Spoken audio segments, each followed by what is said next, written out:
Bienvenidos al programa Consumo e Inversión. Durante la próxima media hora, quien les habla, Alexis Cruz y Raúl Hernández, estaremos comentando la coyuntura económica nacional e internacional. Raúl, hay buena perspectiva de crecimiento económico para la región de América Latina. La región de Centroamérica, que incluye a México y República Dominicana, estaría mostrando un buen desempeño. El Caribe por igual, excluyendo a Guyana por las razones que conocemos de un alto crecimiento por el descubrimiento de petróleo y un crecimiento positivo pero un poco más rezagado en la región sudamericana. Países que en perspectiva mostrarían un buen desempeño en el crecimiento económico estaría República Dominicana, México, Perú, Colombia, entre otros. Sin embargo, y a pesar de que la inversión es un elemento importante para la acumulación de capital y el crecimiento económico, persiste en América Latina un bajo nivel del gasto en inversión. Mira, Alexis, tú sabes que inversión tiene un componente, que entendemos en la literatura y la práctica, de dos impactos importantes. Un componente muy de corto plazo, muy puntual por el lado del gasto, que es la inversión computa como parte, tú sabes, consumo privado, consumo público, inversión, exportaciones netas y gobierno, como uno de los componentes del PIB por el lado de la demanda. Sin embargo, mucho de la literatura está en que gran parte del crecimiento de largo plazo depende de un buen proceso de inversión hoy en día, privado y público. Y ese componente que suele ser aquí en Dominicana, viéndose una cifra bastante rápida, cerca de un 27%, lo que es el componente de inversión dentro del PIB total, tiene un pendiente importante desde el punto de vista del gasto de inversión del gobierno. Y no solo acá, sino cuando tú miras el mundo como un todo, desde la crisis 2007, 2009, que comenzó financiera, terminó siendo muy macroeconómica, y luego con la pandemia, los gobiernos se han ido quedando con menos margen para hacer gasto en general y la inversión pública como algo particular. Y es un reto generalizado que no nos escapa a nosotros. Entonces, entendemos que hay un pendiente que en algunas discusiones tú lo oyes, 3, 4% del PIB, en algunas otras posiciones se habla hasta de 10% del PIB. Y una cosa es la inversión inicial en la generación de infraestructura, sobre todo, y capital económico para utilizar para la generación de crecimiento y empleo. Pero otra cosa que también es bien difícil de incentivar en el mundo, más en Latinoamérica, y somos parte de Latinoamérica, es el mantenimiento de esa estructura de inversión que se hace en un momento. Y ahí también muchos proyectos que tú ves que se van haciendo, eventualmente se van dejando de mantener y se da más prioridad a proyectos nuevos que son más visibles. Entonces tenemos un componente pendiente, histórico, que se va acumulando, pero de alguna manera es algo a lo cual debemos darle respuesta, no solo, sino en ese marco de discusión internacional de cuál es la ruta hacia adelante. Que eso es un tema de toda América Latina, no de los países como la República Dominicana. Es el caso también de los países más grandes, las economías más grandes de América Latina. Tú tienes el caso ahí de Argentina, que también tiene un retraso importante. Entonces, toda la infraestructura, Argentina, Venezuela, mismos países, Chile, Colombia, que tenían una ventaja en cierto momento en infraestructura, pues en los últimos años han comenzado a acumular algo de pendiente que eventualmente hay que responder. Pero como tú bien mencionas, Argentina y Venezuela son dos casos muy pronunciados en cuanto a pendiente histórico en procesos de inversión pública y con muy poco espacio hoy para poder hacer cualquier iniciativa importante. Sé que Argentina, dentro de este esquema de 3 fases que está llevando el presidente Milei, en la tercera fase, que es la parte de liberalización de la tasa de cambio, se está tratando también el incentivo a la inversión de largo plazo. Podemos eventualmente en otro momento mirar algo de eso, pero es una de las maneras en que se genera esa atracción a la inversión y duradera en un país cuyos fundamentos son tan frágiles como Argentina, pero es de la óptica de algún tipo de incentivo que alinee la toma de riesgos con lo que se le pide al gobierno ponga en la mesa. Las estimaciones, dependiendo del organismo que lo haga, están dando que la región de América Latina estaría creciendo entre 1.8 y 2.1% para el próximo año. Señores, vamos a una pausa comercial y al regreso estaremos con nuestro invitado, el economista Martín Francos, que es viceministro de Inversión Pública del Ministerio de Economía, Planificación y Desarrollo.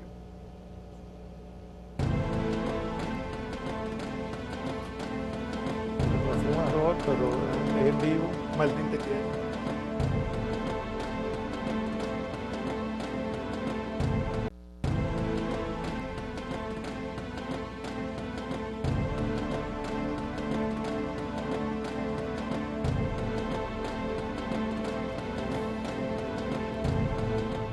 Estamos de vuelta en el programa Consumo e Inversión con nuestro invitado, el economista Martín Francos, quien es viceministro de Inversión Pública del Ministerio de Economía, Planificación y Desarrollo. Martín, bienvenido a Consumo e Inversión. Muchas gracias a ustedes por la invitación y esta oportunidad de hablar de la inversión pública actual en la República Dominicana. Gracias por acompañarnos. Martín, en la primera parte del programa, Raúl y yo conversábamos de la inversión pública en América Latina y primero nos gustaría saber qué hace la Dirección de Inversión Pública de República Dominicana. Sí, mira, la Dirección de Inversión Pública gestiona una de las rectorías que tiene el Ministerio de Economía, Planificación y Desarrollo, que es el rector de la planificación, de la cooperación internacional, pero también es el rector de la inversión pública, ¿no? Y esa gestión, ese día a día de esa rectoría, de ese trabajo administrativo, recae sobre la Dirección General de Inversión Pública. ¿Y qué es el Sistema Nacional de Inversión Pública? Bueno, para organizar, para gestionar ese trabajo del proceso de la inversión pública, el marco legal establece lo que se llama el Sistema Nacional de Inversión Pública, que es todo el proceso para ordenar la inversión pública, desde que un proyecto se ve a la luz, se crea una necesidad de intervenir un área para resolver un problema, se crea un proyecto. Ese proyecto es aprobado por la Dirección General de Inversión Pública, por el Ministerio de Economía. Luego ese proyecto pasa a recibir recursos públicos del presupuesto y hay que gestionar la ejecución de ese proyecto. El seguimiento a esa inversión también se hace desde el Ministerio de Economía, desde Inversión Pública. Toda esa gestión recae sobre el trabajo nuestro, y pero eso requiere establecer, tener unas normas metodológicas, tener instructivos, tener un banco de proyectos, un banco de gestión de información, y capacitar también a las personas que, no solamente del ministerio, sino de las instituciones ejecutoras, que son parte de esa gestión de la inversión pública, ¿no?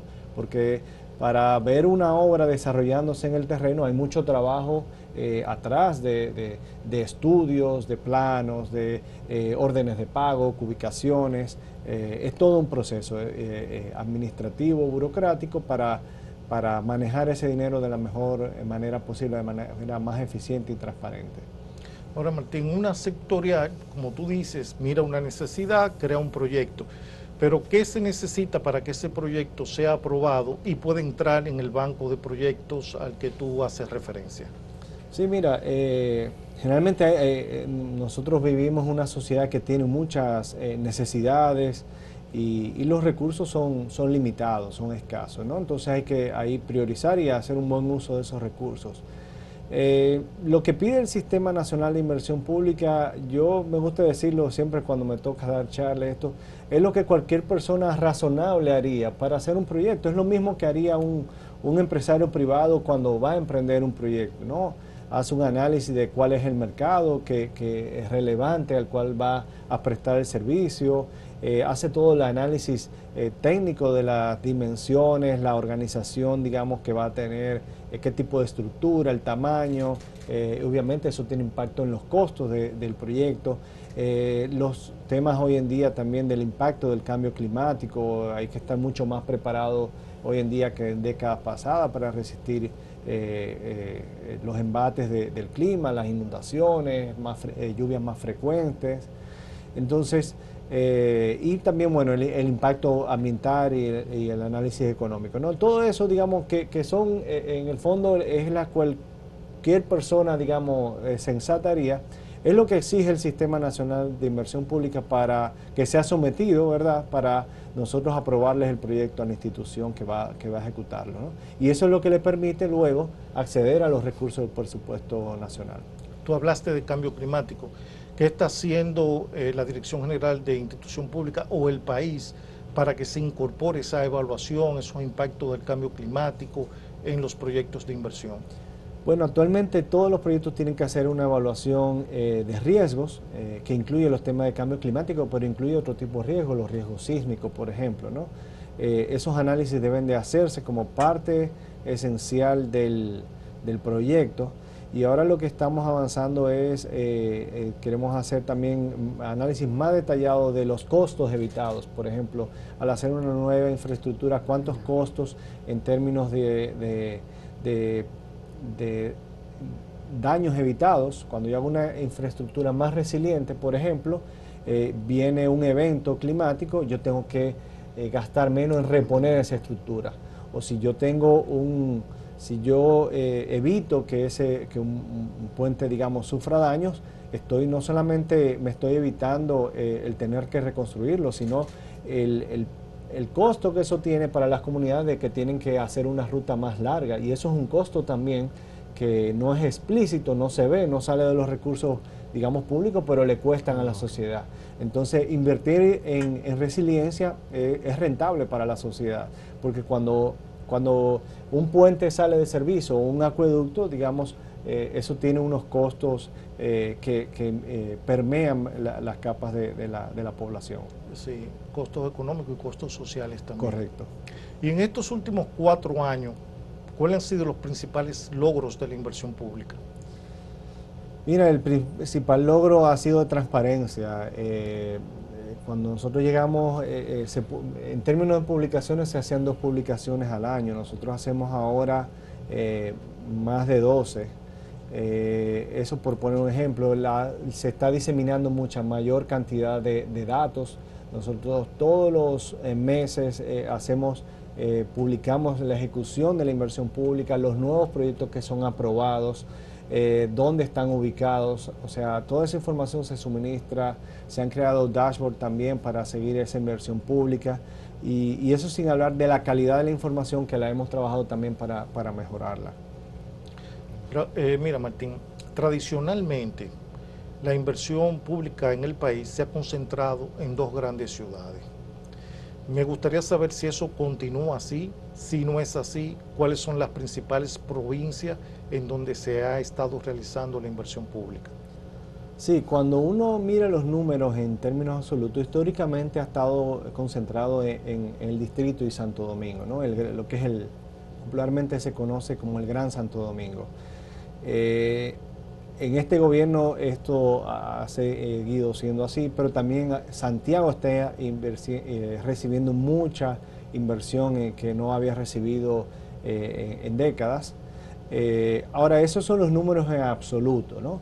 Cuando uno mira los números relativos, cuando uno mira dónde, en términos de habitantes, de dónde están los habitantes, es lógico que esas grandes ciudades reciban también mayores recursos porque demandan mayores infraestructuras, ¿no? Es donde está la gente y es donde tú tienes que hacer también circunvalaciones, hospitales y metros, tren. Pero cuando tú miras en términos relativos, las provincias que son reciben más recursos en términos de habitantes son las provincias de la zona fronteriza, las provincias que son relativamente más pobres, ¿no? Esa inversión está concentrada en esas provincias. ¿Y en cuáles sectores se ha concentrado la inversión pública del país?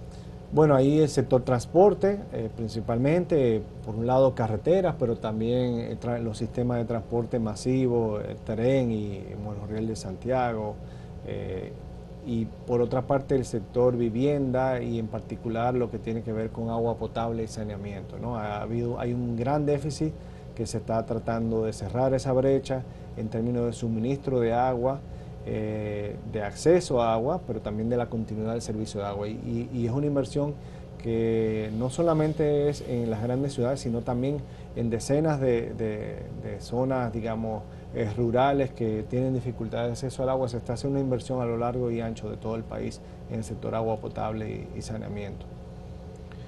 En la primera sesión, Raúl y yo conversábamos de el bajo nivel de gasto de inversión pública en América Latina. Y nos gustaría saber cómo está República Dominicana en esos niveles de gasto o crecimiento del gasto de la inversión pública con respecto a América Latina. Sí, República Dominicana no ha sido ajena a un movimiento que ha habido en América Latina de consolidación fiscal y la gran variable de ajuste que ha sufrido ha sido la inversión pública.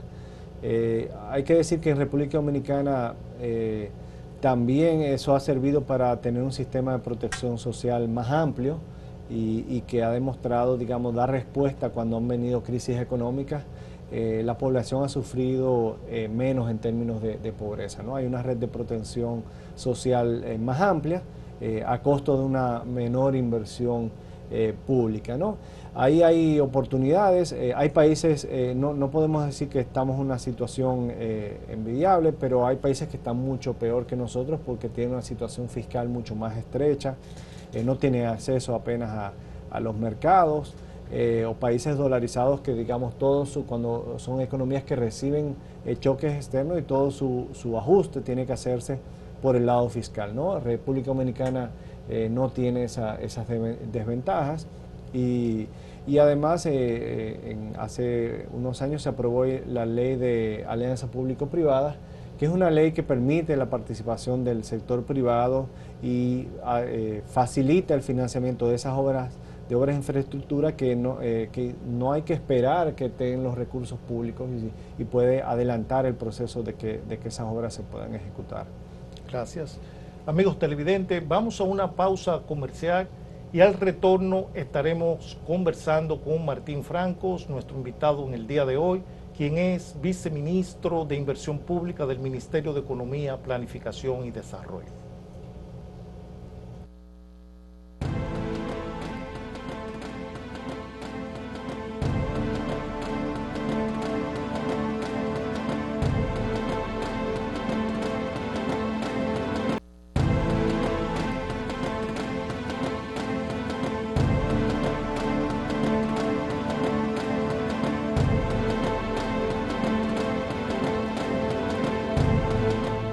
Estamos de vuelta, amigos televidentes, con Martín Francos, viceministro de Inversión Pública.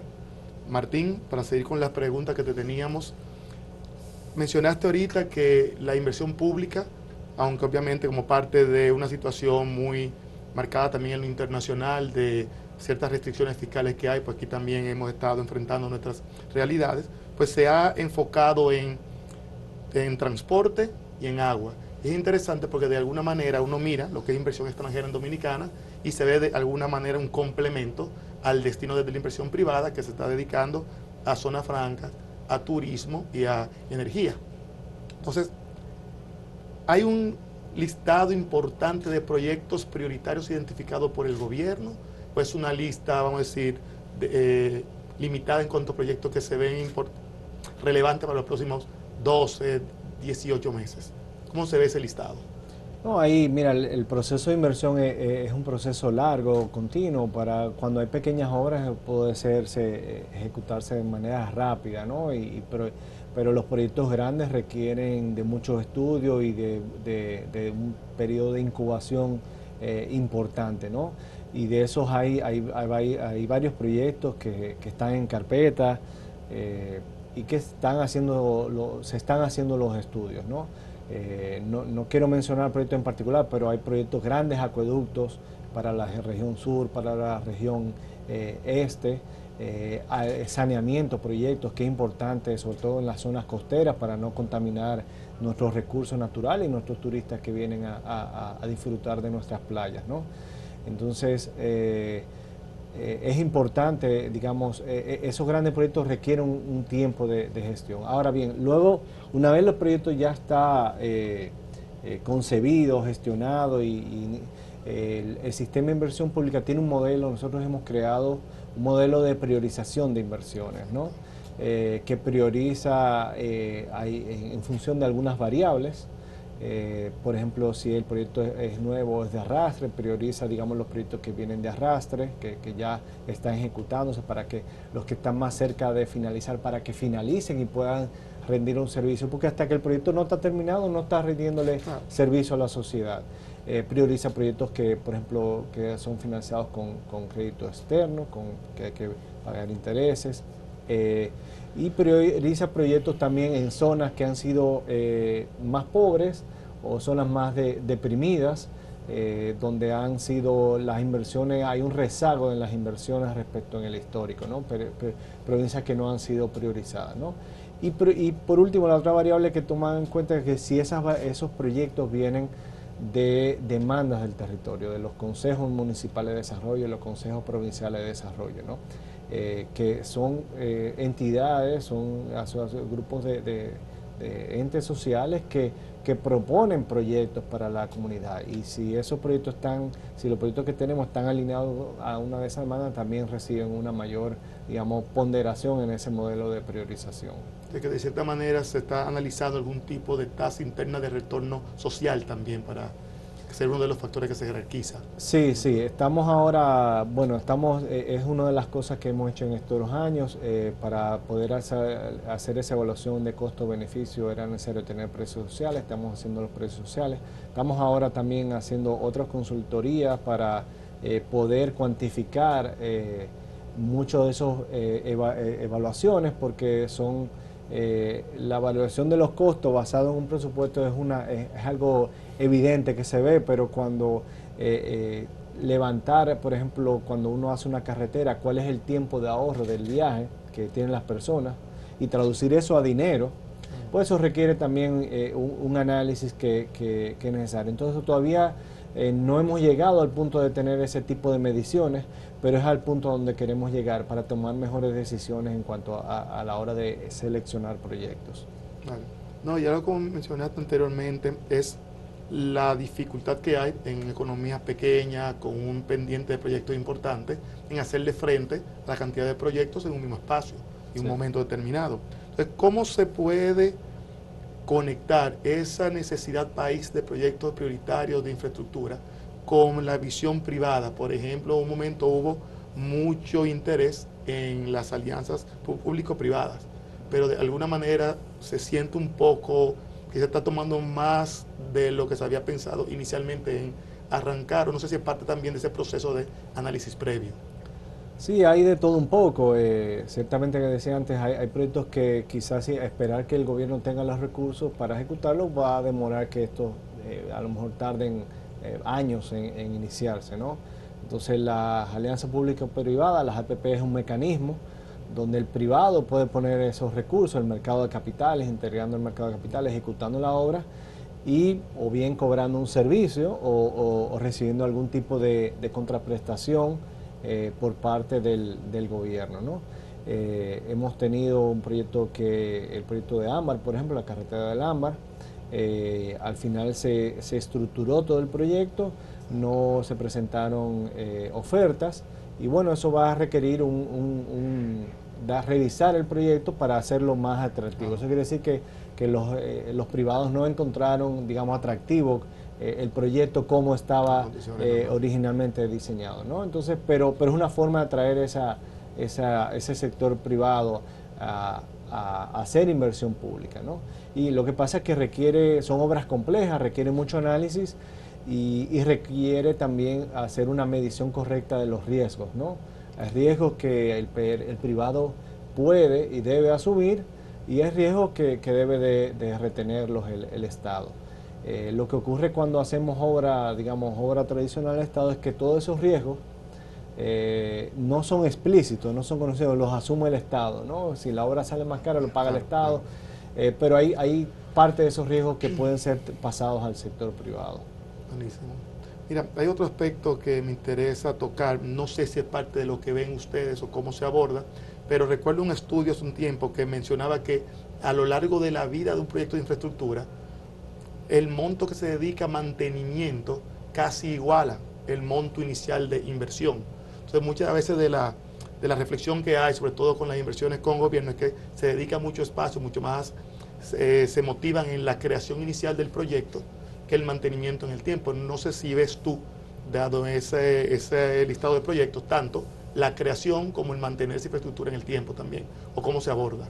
Sí, es una debilidad que tienen los países en desarrollo, no invierten lo suficiente en mantenimiento, y yo creo que es parte de la estrechez de recursos, ¿no? Entonces, es algo que debemos mejorar. Hay un tema también de identificar bien, costear esos recursos, identificarlos bien. Una obra bien mantenida tiene una mayor vida útil, ¿no? Entonces es importante darle mantenimiento oportuno a las obras de inversión pública. Sí, es vital. Entonces, si Alicia tiene otra pregunta, vamos a aprovechar. No, sí, yo quiero aprovechar. El gobierno ha estado dando a conocer una meta para el 2036 que implica doblar el ingreso per cápita, doblar el Producto Interno Bruto. Entonces me gustaría saber en esa meta, en esa nueva estrategia, ¿qué papel estaría jugando la inversión pública? Mira, la inversión pública es complementaria a la inversión privada, y crecer más implica tener que invertir más, ¿no? Como país. Y esa inversión, para que el privado pueda invertir, pues es importante también que el sector público también haga las inversiones necesarias, ¿no? Si yo quiero que vengan más empresas a instalarlas, pero tengo que darle una infraestructura adecuada de carreteras, de puertos, ¿no? Y eso va a requerir también mayor y mejor inversión pública. Martín Franco, siempre es muy agradable conversar contigo. Te agradecemos tu participación en el día de hoy y esperamos tenerte en un próximo programa. Muchas gracias por acompañarnos. Los temas de inversión de verdad son parte íntegra del programa, o sea que estaremos muy contentos de tenerte próximamente por acá. Gracias por acompañarnos hoy. Muchas gracias a ambos por la entrevista, y estamos atentos a cualquier otra pregunta, y cuando quieran podemos pasar por aquí. Muchas gracias. Gracias por acompañarnos, Martín. Y amigos televidentes, nos estaremos viendo en una próxima entrega de Consumo e Inversión.